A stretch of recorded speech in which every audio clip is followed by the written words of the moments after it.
Ano po masasabi niyo sa mga pinaggagawa niyo sa at pagsisikat niyo sa YouTube, Mr. Jabonga? Ay, hindi. Mr. Bean. Mr. Botcha. Pag ako ay sumiyak sa YouTube. Paano? Gusto ko marami ang mena. Ano po yung sinasabi niyong mena? Mera. Merang ano? Pera. Pera. Hindi ko ba maintindihan, Mr. Botcha? Kasi po kayo po... Bibili po ako ng maraming mahay. Mahay? Ano po yung mahay? Pumunir. Noodle? Ano po lalaroin niyo kung crossfire? Ay, yung pata-pata ng mga sinampal ng margarine. Kapag kayo po ay sumikat sa buong mundo, ano po ang inyong gagawin?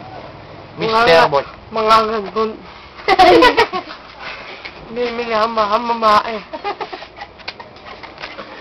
Marami mamae.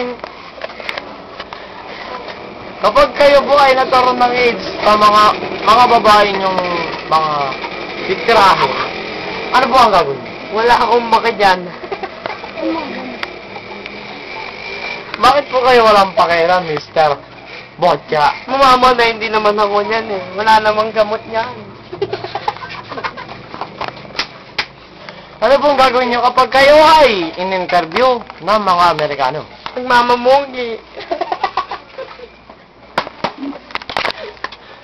Kapag ang video niyo po ay pangit, ano po ang gagawin niyo? Wala na akong paki sa mga nanonood. At wag na po natin pahabain ito at sabihin niyo na po ang mga gusto niyo sabihin sa mga pamilya mo at mga minamahal mo. Bye!